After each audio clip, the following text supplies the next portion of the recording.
Imagine you're sleeping in your home and then all of a sudden at 3 o'clock in the morning, you are awoken. The smell of smoke is in the air, smoke detectors are going off all across your home, and you can hear your neighbor's dog yelping in pain in an absolutely blood-curdling kind of way because there is a fire that has been set in and around your area and it is currently engulfing your homes. Out of desperation, knowing that there's not just a dog in that home, there's a dog owner, you grab a scooter and try to break into that particular property in order to save the woman that occupies that building and her dog, only to fail in that mission, only to realize that what you're actually encountering is a severe fire that actually took 26 firefighters in order to put it out. Now, luckily, in this particular case, the woman who occupied the dwelling where the dog was actually a doctor and she was working at the time. However, her dog Togo did end up dying in the blaze,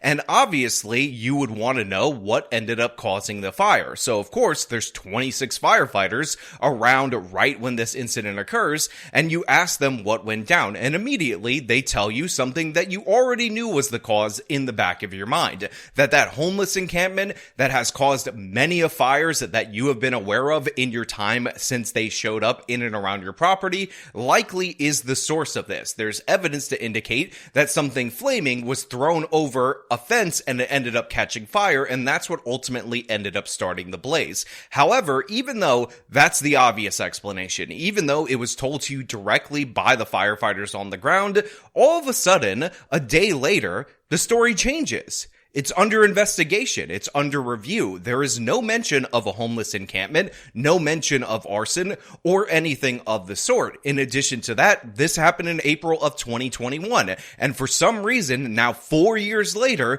the fire still remains unsolved according to the books. Well, greetings and salutations, everyone. My name is Sean, and today we're going to talk about the way that the city of Los Angeles is systematically covering up the origin of a bunch of different fires that are happening within their city because the fires are being caused by the homeless population that they're failing to manage. And by the way, we're up in and around 50% of the fires that are set in Los Angeles coming from these encampments, and yet we hear nothing about it or nowhere near the alarm that should be raised about it due to policy from the progressive Democrats that run the joint. Now look, we're going to get into this, we're going to break this down, but before we do, I want to thank everybody who supports this channel via actualjusticewarrior.com/join. Give me the money. Give me the money. Okay. So the headline of the article where I'm getting a lot of this information from is from Real Clear Investigations, and it is entitled How Los Angeles is Getting Scorched by Its Homeless Population. And it is being written by a woman that I don't know if you guys are familiar with her. I don't know if you guys have ever heard her. Her name is Ana Kasparian, if you guys are aware. Some Armenian lady that works at some progressive news outlet that we may have discussed from time to time on this particular channel. But in all seriousness, this piece, which will be linked in full in the description, is an excellent breakdown of not only the problem with the homeless fires and the encampments that we're seeing across Los Angeles, but the cover-up, the fact that they're going out of their way to suppress the fact that so many of these fires are being set by the homeless population. You would think that a left wing that is obsessed with the 1% and how they're causing all these different various problems would think it would be notable that 1% of Los Angeles' population, i.e. the homeless population, actually less than 1%, is responsible for nearly 46% of all the fires that are being set within that city. So like I said in my open, originally with this fire, again back from 2021, the firefighters on the scene attributed it to the homeless encampment that was nearby that had been the source of many 911 calls related to fires that they had experienced. However, shortly after, they changed up their statement, and what they ended up putting out was something like this that is all too common for residents in the city of Los Angeles, and I just want to make something 100% clear. This is bureaucratic doublespeak for it was definitely the homeless people. They definitely they are in fact guilty, but we can't say that right now because we feel so bad for those innocent Beba Angel Aladdins who are just cooking drugs and, just throwing the flaming stuff all over the place, but it's not really their fault. It's society's fault. So the news statement had this, quote, "There is no evidence that indicates the involvement of a person experiencing homelessness." Isn't it funny how that works? You have all the people that live in that area that understand that these people were setting fires. In fact, they requested for a city dumpster to be removed from the area because homeless people were congregating around it. And then the homeless got more aggressive. There were 911 calls there about homeless related fires. But all of a sudden, when the arson ends up killing a dog and burning a bunch of homes, which by the way, I don't think I put the photo on screen for you. Let me show you the state of these properties post this particular fire. They don't have strong evidence, but it is under investigation that anybody experiencing homelessness going through that process through no fault of their own was responsible for this particular action. Again, absolutely shameful in every possible way, but this is policy in the city of Los Angeles. Make no mistake about it. The 2021 fire is now viewed by some Los Angeles residents as a symbol of the city's failure to control the spread of homeless encampments that have become a major cause of fires in the city. While LA's leaders have been quick to point to climate change and faulty power lines for the recent historic fires that razed large swaths of the city, critics say they have intentionally downplayed the role of the city's swelling homeless population. Now, it's very important for you guys to understand that there are multiple different causes for the fires that Los Angeles experiences. It happens to be a place that is ideal for the spread of wildfires. That just happens to be a fact. But we also have corrupt corporations, public-private partnerships that give a lot of money to politicians like PG&E that clearly are not maintaining their power infrastructure because they know that they will be backed up by scumbag politicians like Gavin Newsom if they end up not replacing something that costs $10, and that ends up causing one of the largest fires in Los Angeles history or in California history, which is exactly what happened when a 100-year-old C-hook that again cost $10 to replace that was suspending a power line ended up snapping, and that ended up resulting in a fire where, by the way, those homeowners are still waiting for their homes to be rebuilt. And in fact, Gavin Newsom, being the absolute scumbag that he is, worked out a deal where these people would be paid in the devalued PG&E stock because, you know, you tend to lose investors when you cause major fires, so they have to root for the company that ended up screwing them over to do better in the market in order for them to get the money so that they can, you know, rebuild their homes that were damaged by the negligence of that company. So that's definitely real. That's definitely true. But the fact that they keep pointing to climate change, I think, is absolutely crucial to what's going on here. Because if you can pin the increase in wildfires on climate change, that can help the government increase what they already want to do. Add more regulations, add more red tape, add more environmental restrictions, use that to restrict the supply of housing, and all the other different various things that California uses environmental regulations and laws in order to deal with as the justification, because we all must respect Mother Gaia, Mother Earth. And the fact is, if you could say, wow, we have so many more fires, even though a huge portion of them are caused by homeless people, must be climate change, we need more money and more control over the economy, that benefits the politicians. So yeah, this is absolutely disastrous, but the numbers absolutely don't lie. There are two different investigations that are highlighted in this particular article. One is from KCAL, one is from the local NBC affiliate, and they show the same exact thing, that homeless people are responsible for an ever-increasing amount of these fires in the state of California, and this includes small fires and big fires, by the way, and of course, the numbers are not small. 17,000 fires were started by homeless people, by homeless encampments, not all of them intentional, last year in 2024. Whole aisleway down there. He is an unhoused man, lighting fires, neighbors say, to live here beneath the cross. Homeowners went to both police and fire, concerned his campfires could burn out of control. And what did they both say? Well, they both said, basically, our hands are tied. There's nothing we can do at this point in time. Call us when there's a fire. Call us when you have a fire? Call us when there is a fire. Pretty shocking. It was totally shocking. 6 days after I went to the fire department at like 2:30 in the morning, the hillside's on fire. I was really scared. I was really nervous. Even though firefighters did eventually douse these flames, Just had multiple airdrops. concern was still smoldering after authorities never connected the unhoused man he had seen to the fire. Yet another homeless man was arrested and charged, but those charges were eventually dropped. That is up from 2023, which saw 14,000 such fires started by homeless people. And again, this includes intentional and non-intentional fires. And as the problems start to ramp up, the cover-up does as well. The firefighters are told to not mention the unhoused, the innocent Bebe Angel Aladdins, and to basically shoo away any questions related to that, even though anybody who lives near these encampments, who understands that you're in an area that's prone to large fires and stuff catching on fire, gets that these homeless people that have their little propane tanks, that have their little grills, that are cooking up their drugs, are obviously starting them. Everybody understands this, yet they refuse to address it. Almost nothing has been happening, he says, when it comes to the prosecution of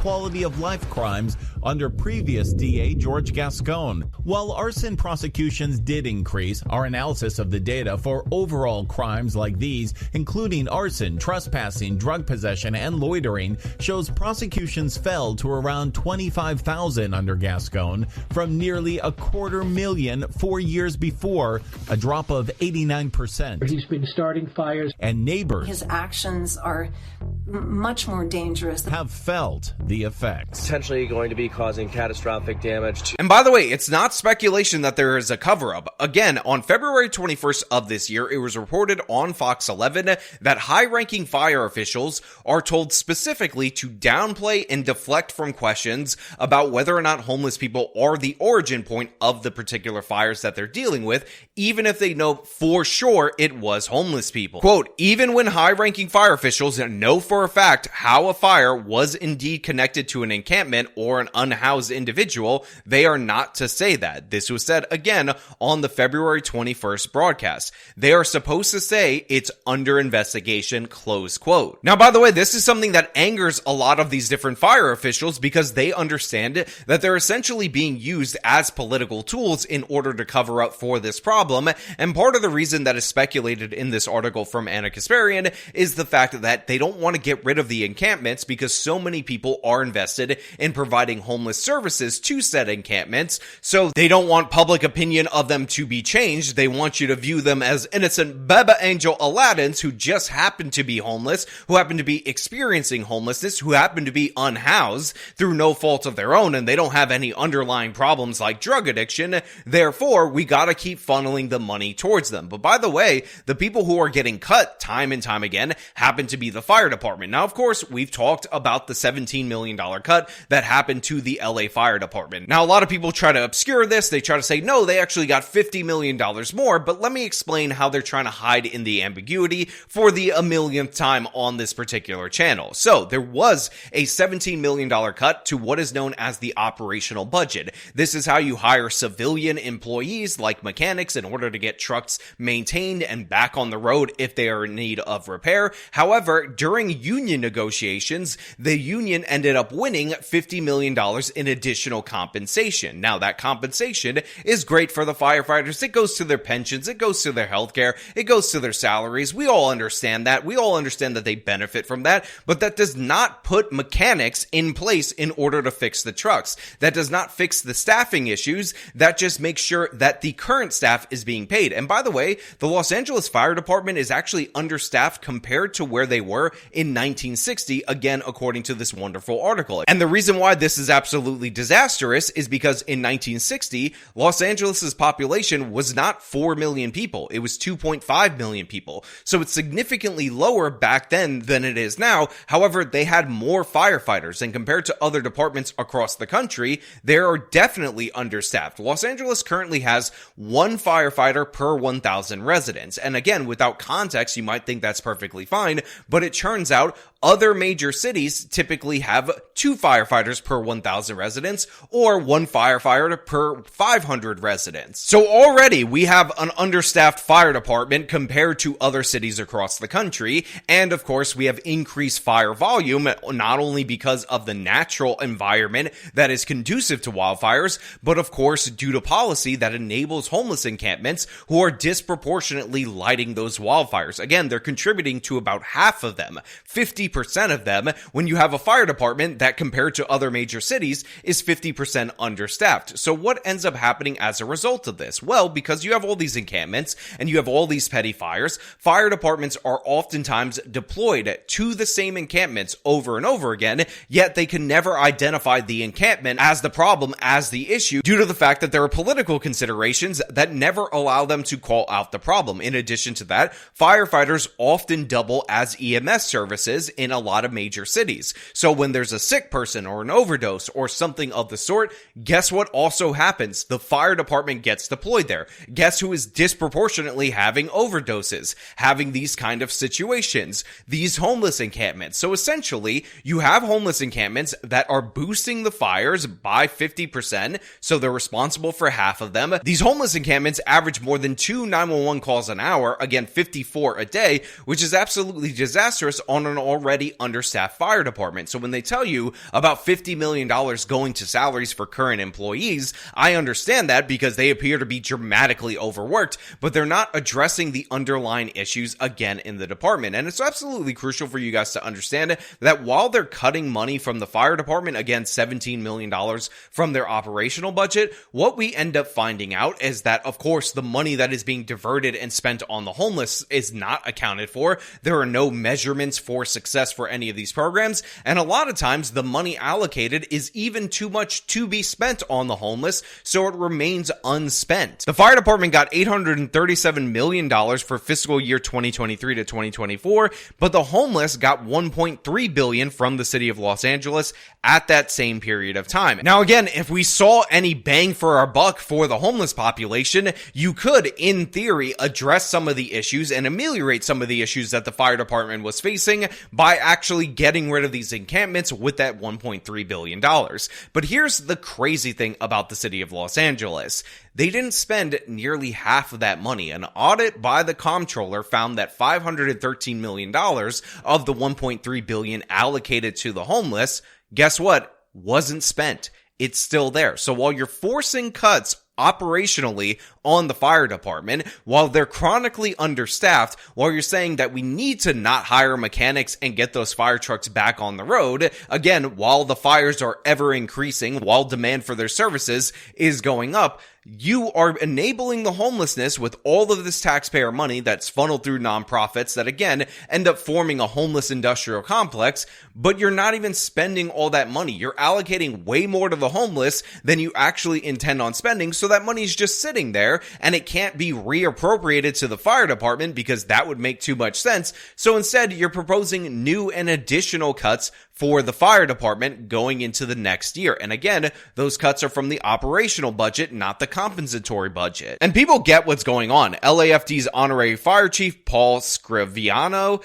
speculated that the city's failed approach was not a bug, but a feature of their leadership. Quote, "If the problem goes away, the money goes away," Scrivino said on the Wise Nuts podcast. Quote, "So the problem will never go away. This is the industry." And that's really the reality right here. Much like public education, where you get to hide behind the veneer of helping children, whenever you have something that is put forward as an absolute virtuous mission for the downtrodden, innocent little bebes who are suffering due to our systemic systems, that is rife for theft, rife for fraud, and that is exactly what occurs in the homeless services. And the thing is, the homeless people, they're mentally ill. These people have a bunch of different problems like drug addiction, so they don't know that the money that's being allocated to them is completely mismanaged, is being pocketed by all these different organizations. So it's honestly the perfect mark in order to have this. Now, of course, this article, there's so much more information in there that I definitely recommend you guys read. In fact, there was an incident where firefighters were trying to battle one of these blazes,